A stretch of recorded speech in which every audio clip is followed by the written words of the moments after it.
അപ്പോൾ നമ്മൾ ഈ നദികളുടെ നദീ സംയോജനം മനസ്സിലായല്ലോ, ഇൻ്റഗ്രേഷൻ ഓഫ് റിവേഴ്സ്, അതിനെക്കുറിച്ചാണ് പറയുന്നത്. അതൊക്കെ എത്രയോ ലക്ഷം കോടി രൂപയുടെ ഒരു പ്രൊജക്റ്റാണ്.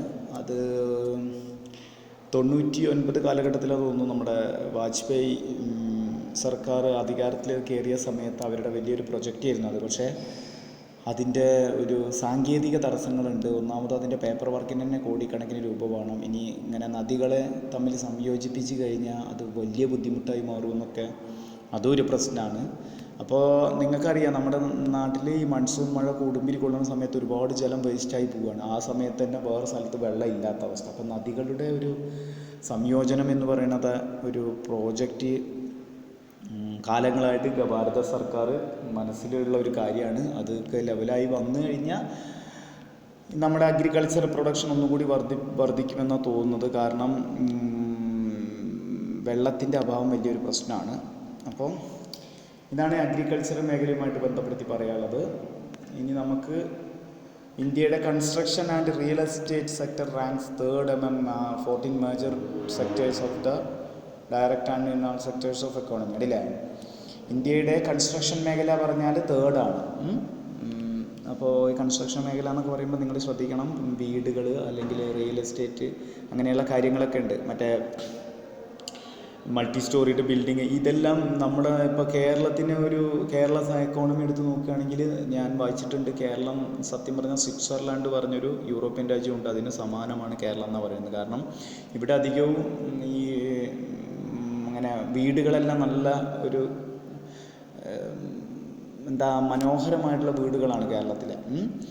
പിന്നെ ഈ ഓട് വീട് അല്ലെങ്കിൽ ഇങ്ങനെ ഓല വീട് ഇതെല്ലാം വളരെ കുറവുള്ളൊരു സംസ്ഥാനമാണ് കേരളം. അപ്പോൾ ഞാൻ എപ്പോഴും ചിന്തിക്കാറുണ്ട്, ഇതെല്ലാം അന്യ സംസ്ഥാനങ്ങളിലും കൂടി അങ്ങനെ ഒരു മനോഭാവം അവരിൽ വരികയാണെങ്കിൽ ഇന്ത്യയുടെ നമ്മുടെ ഹൗസിംഗ് സെക്ടറിന് എന്തുമാത്രം കോടിക്കണക്കിന് രൂപയുടെ ഇൻവെസ്റ്റ്മെൻറ്റ് വേണ്ടി വരുന്ന, അല്ലെങ്കിൽ എല്ലാ കാര്യങ്ങളിലും അത്രയും കൂടുതൽ തൊഴിലവസരങ്ങൾ കിട്ടുന്ന ജനങ്ങൾക്കെല്ലാം നല്ല രീതിയിലുള്ള ഉണർവ് വരുന്ന ഒരു മേഖലയാണ് ഹൗസിംഗ് ഈ ഇൻഡസ്ട്രി എന്ന് പറഞ്ഞാൽ, ഹൗസ് ഡെവലപ്പ് ആവുന്നത്. അപ്പോൾ മറ്റുള്ള സംസ്ഥാനങ്ങളിലൊന്നും ഈ അർബൻ മേഖലയിലൊക്കെ നല്ല നല്ല വീടുകളുണ്ടെങ്കിൽ റൂറൽ ഏരിയയിലൊക്കെ വീടുകളെല്ലാം വളരെ, നിങ്ങൾക്ക് നെറ്റൊക്കെ എടുത്ത് പരിശോധിച്ച് നോക്കാം, ഇന്ത്യയിലെ റൂറൽ മേഖലയിൽ വീടുകളെന്ന് പറഞ്ഞാൽ ആ പഴയ കാലത്തെ ഒരു ഇതാണ്. ഞാനിപ്പം പറയുന്നത് പ്യുവർ പൈസയുമായി ബന്ധപ്പെടുത്തിയിട്ടുള്ള കാര്യങ്ങളാണ് പറയുന്നത്. അവിടെ ശാന്തി സമാധാനം ഇതൊന്നുമല്ല അവിടെ. ചിലപ്പം അത്തരം ഗ്രാമങ്ങളിൽ നല്ല രീതിയിലുള്ള നല്ല പ്ലഷറായിട്ട് നല്ല സന്തോഷകരമായ ജീവിതമൊക്കെ ആയിരിക്കാം. പല യൂറോപ്യൻ രാജ്യങ്ങളിലും ഈ പ്ലഷറില്ല, സന്തോഷ സൂചിക എന്ന് പറഞ്ഞൊരു സംഭവമുണ്ട്, പ്ലഷർ ഇൻഡെക്സ് പറഞ്ഞിട്ട്, ജീവിത നിലവാര സൂചികയൊക്കെ പോലെ സന്തോഷ സൂചിക പറഞ്ഞാൽ എത്രത്തോളം ഹാപ്പിയാണ് അവിടുത്തെ ജനങ്ങളെന്ന്. അപ്പോൾ ആ രീതിയിലല്ല ഞാൻ സംസാരിക്കുന്നത്. ചിലപ്പോൾ ഗ്രാമങ്ങളിൽ വളരെ ഹാപ്പിനെസ് ഉണ്ടായിരിക്കാം, പക്ഷേ അവിടുത്തെ വീട് നിർമ്മാണ മേഖല, ഹൗസിംഗ് ഇൻഡസ്ട്രിയിൽ എത്ര കോടി രൂപ ഞാൻ വിപണിയിലേക്ക് ഇറങ്ങാൻ കിടക്കുന്നതെന്ന് ഞാൻ ആലോചിക്കാറുണ്ട്. കാരണം ഇപ്പം നമ്മളിവിടെ തന്നെ ഒരു വീടൊക്കെ കയറ്റുകയാണെങ്കിൽ നല്ലൊരു വീട് ഏകദേശം 15-20 ലക്ഷത്തിന് ഇടയിലാണ് നല്ലൊരു വീട്. അപ്പോൾ അത്രയും പണം വിപണിയിലേക്ക് ഇറങ്ങുക. അങ്ങനെ അന്യ സംസ്ഥാനങ്ങളിലും റൂറൽ ഏരിയയിലൊക്കെ നല്ല നല്ല വീടുകൾ വന്നാൽ അപ്പോൾ ഭയങ്കര ഇനോർമസ് ആയുള്ള ഡെവലപ്മെൻറ്റാണ് ഇന്ത്യനെ കാത്തിരിക്കുന്നത്. Anyway, India's construction sector is one of the largest and which ranks 3rd, 3ാം സ്ഥാനത്താണ്. ദെൻ ഇന്ത്യൻ ടെക്സ്റ്റൈൽസ്, പ്രത്യേകം പറയേണ്ട ടെക്സ്റ്റൈൽ മേഖല ഏറ്റവും കൂടുതൽ ഇന്ത്യക്ക് വിദേശ നാണ്യം നേടിത്തരുന്ന ഒരു മേഖലയാണ് ടെക്സ്റ്റൈൽസ് മേഖല. ഇപ്പം തിരുപ്പൂർ, കോയമ്പത്തൂർ ഭാഗങ്ങൾ തമിഴ്നാട്ടിലെ ഈ നമ്മുടെ ലോകത്തെ ഏറ്റവും കൂടുതൽ ലോകത്തിൻ്റെ മാഞ്ചസ്റ്റർ എന്നറിയപ്പെടുന്ന സ്ഥലമുണ്ട് ഈ വസ്ത്രത്തിൻ്റെ. മാഞ്ചസ്റ്റർ, ഇംഗ്ലണ്ടിലെ മാഞ്ചസ്റ്ററാണ് ഏറ്റവും വലിയ വസ്ത്രനിർമ്മാണ സംഭവം. അപ്പോൾ ഇന്ത്യയുടെ മാഞ്ചസ്റ്റർ എന്നറിയപ്പെടുന്ന സ്ഥലമാണ് തിരുപ്പൂർ, കോയമ്പത്തൂർ, ആ ഏരിയയൊക്കെ, മനസ്സിലായല്ലോ. അപ്പം textile industry is one of the prominent industry sector and 100 billion ആണ് ഇത് കോൺട്രിബ്യൂട്ട് ചെയ്യുന്നത്. ഇൻഡസ്ട്രിയൽ ഔട്ട്പുട്ട് $100 ബില്യൺ നമുക്ക് കോൺട്രിബ്യൂട്ട് ചെയ്യുന്നു ടെക്സ്റ്റൈൽ ഇൻഡസ്ട്രി. അതിൻ്റെ കയറ്റുമതി, അതുമായി ബന്ധപ്പെട്ട കാര്യങ്ങളല്ല, മനസ്സിലായല്ലോ. 45 മില്യൺ പീപ്പിളിനാണ് ഡയറക്റ്റായിട്ട് തൊഴിലവസരങ്ങൾ കൊടുക്കുന്നത്. 45 മില്യൺ, 4.5 കോടിയോളം ജനങ്ങൾ. അപ്പം ഈ തിരുപ്പൂർ, കോയമ്പത്തൂരൊക്കെ ഓർക്കുക. India's telecommunication industry is world's second largest by number of mobile phone. അതറിയാമല്ലോ, ഏറ്റവും കൂടുതൽ മൊബൈൽ ഫോൺ ഉപയോഗിക്കുന്ന രാജ്യങ്ങളിൽ ഒന്നാണ് ഇന്ത്യ.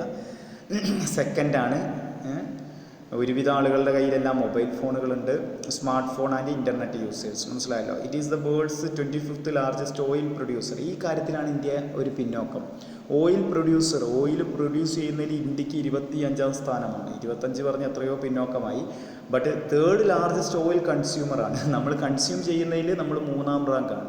നമ്മൾ പ്രൊഡ്യൂസ് ചെയ്യുന്നത് 25ാം സ്ഥാനത്താണെങ്കിൽ നമ്മൾ കൺസ്യൂം ചെയ്യുന്നതിൽ 3ാം സ്ഥാനത്താണ്. അപ്പം ഈ ഓയിൽ ഈ സെക്ടർ കൂടി ഒന്ന് ഡെവലപ്പ് ആവുകയാണെങ്കിൽ നമ്മുടെ എക്കോണമി ഭയങ്കരമായ ലെവലിലേക്ക് പോകും. Okay, then Indian automobile industry is the world's 5th largest by production. Automobile area 5th ആണ്. It has 1.1 trillion worth of retail market which contributes 10% of India GDP. ഇന്ത്യയുടെ GDPയിലേക്ക് 10% സംഭാവന ചെയ്യുന്നത് ഓട്ടോമൊബൈൽ സെക്ടറാണ്. ഓൾമോസ്റ്റ് 10% സംഭാവന ചെയ്യുന്ന വേറെ സെക്ടറിനെ കുറിച്ച് നമ്മൾ നേരത്തെ പറഞ്ഞു, അത് ടൂറിസം മേഖലയാണ്. 4.5 കോടിയോളം ആളുകൾക്കാണ് അത് തൊഴിലവസരങ്ങൾ കൊടുക്കുന്നത്. നമ്മുടെ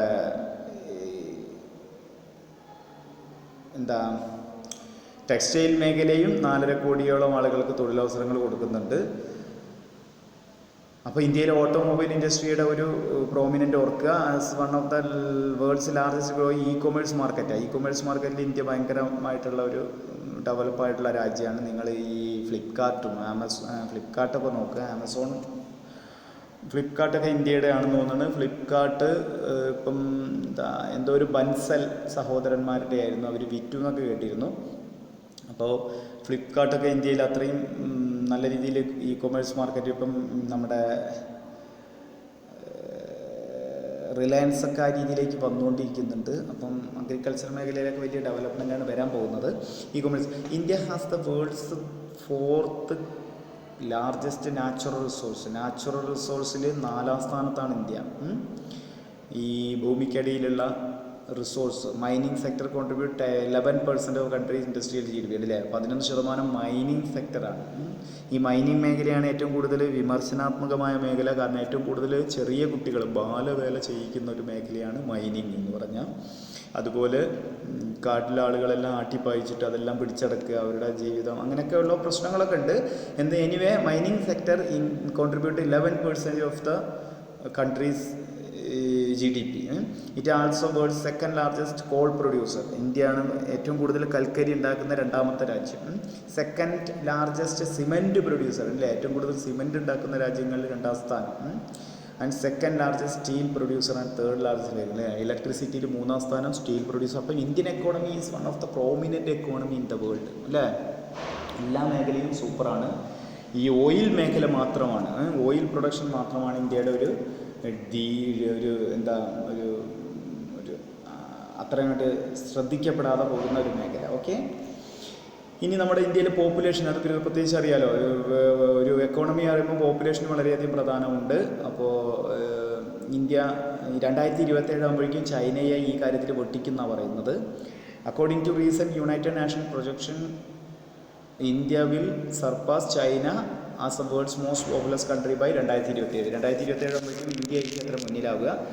ഇപ്പോൾ ഇന്ത്യയിൽ 137 കോടിയോളം ജനങ്ങളുണ്ട്. ചൈനയിലാണെങ്കിൽ 140 കോടിയേ ഉള്ളൂ. അവിടെയാണെങ്കിൽ കർശനമായിട്ടുള്ള ജനന നിയന്ത്രണ കാര്യങ്ങളുണ്ട്. ഇന്ത്യയിൽ പിന്നെ അതൊന്നും അത്ര. പക്ഷേ ഇപ്പം പല നിയമങ്ങളും ഗവൺമെൻറ് കൊണ്ടുവരാനിരിക്കുകയൊക്കെയാണ്. പക്ഷെ നമ്മൾ പറയുമ്പോൾ ഈ പോപ്പുലേഷനെ കുറിച്ച് പറയുമ്പോൾ 2 കാര്യം കൂടി സംസാരിക്കാറുണ്ട്. ഇപ്പോൾ ജപ്പാൻ എക്കോണമി നേരിടുന്ന ഏറ്റവും വലിയൊരു ഡീമെറിറ്റ് ലാക്ക് ഓഫ് യങ് പീപ്പിളാണ്, മനസ്സിലായല്ലോ. അതുപോലെ ലാക്ക് ഓഫ് ചിൽഡ്രൻസ്, മനസ്സിലായല്ലോ. ജപ്പാനിലൊക്കെ അതും ഞാൻ ഇതുപോലെ വായിച്ചത് ഈ മനോരമയുടെ ലേഖനത്തിൽ, പി കിഷോറിൻ്റെ ലേഖനത്തിലുണ്ടായിരുന്നു.